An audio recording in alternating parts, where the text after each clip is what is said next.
బుచ్చిరెడ్డిపాలెం నగర పంచాయతీ కార్యాలయంలో కౌన్సిల్ సమావేశం జరిగింది. చైర్పర్సన్ సుప్రజా మురళి అధ్యక్షతన కమిషనర్ బాలకృష్ణ కౌన్సిల్ సమావేశం నిర్వహించారు. ఈ సమావేశంలో 10 ఎజెండాలను ప్రవేశపెట్టగా కౌన్సిల్ మండలి ఏకగ్రీవంగా 10 ఎజెండాలకు ఆమోదం తెలిపింది. ఈ సందర్భంగా చైర్పర్సన్ సుప్రజా మురళి మాట్లాడుతూ కౌన్సిల్ సమావేశంలో ప్రవేశపెట్టిన 10 ఎజెండాలకి వైస్ చైర్మన్లు, కౌన్సిలర్లు, కోఆప్షన్ సభ్యులు ఏకగ్రీవంగా ఆమోదం తెలిపారని చెప్పారు. నగర పంచాయతీని అన్ని విధాల అభివృద్ధి చేసేందుకు కృషి చేస్తామన్నారు. ప్రతి వార్డులో 10 లక్షల రూపాయల వ్యయంతో అభివృద్ధి కార్యక్రమాలకు ఇప్పటికే శ్రీకారం చుట్టామన్నారు. కోవూరు ఎమ్మెల్యే ప్రశాంతిరెడ్డి, ఎంపీ వేమిరెడ్డి ప్రభాకర్ రెడ్డి సహకారంతో నగర పంచాయతీని అభివృద్ధి చేస్తున్నామని తెలిపారు. ఈ కార్యక్రమంలో నగర పంచాయతీ అధికారులు తదితరులు పాల్గొన్నారు. అందరికీ నమస్కారం. ఈరోజు బుచ్చిరెడ్డిపాలెం నగర పంచాయతీలోని మున్సిపల్ ఆఫీస్ నందు సాధారణ సమావేశం ఏర్పాటు చేయడం జరిగింది.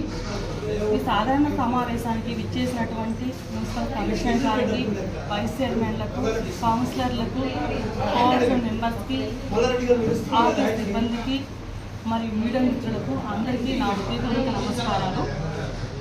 మొత్తం 10 అజెండాలను ప్రవేశపెట్టడం జరిగింది.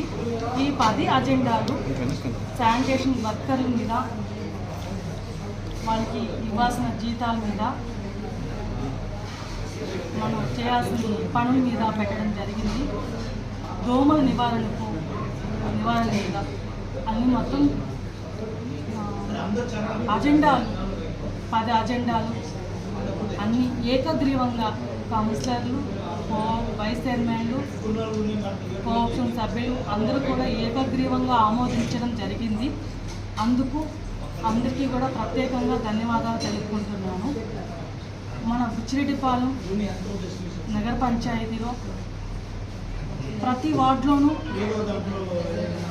ఒక్కో వార్డుకి 10 లక్షల చొప్పున అన్ని వార్డుల్లో వర్కులు జరుగుతున్నాయి. గౌరవనీయులు పెద్దలు కోవూరు శాసనసభ్యురాలు శ్రీమతి వేమిరెడ్డి ప్రశాంతిరెడ్డి మేడం గారు, ఎంపీ వేమిరెడ్డి ప్రభాకర్ రెడ్డి గారు సహకారంతో అనేక పనులకు శ్రీకారం చుట్టి ప్రతి వార్డులోనూ వర్క్ జరుగుతూ ఉంది. బుచ్చిరెడ్డిపాలెం నగర పంచాయతీ ప్రజల తరఫున ప్రత్యేకంగా ధన్యవాదాలు తెలుపుకుంటున్నాను.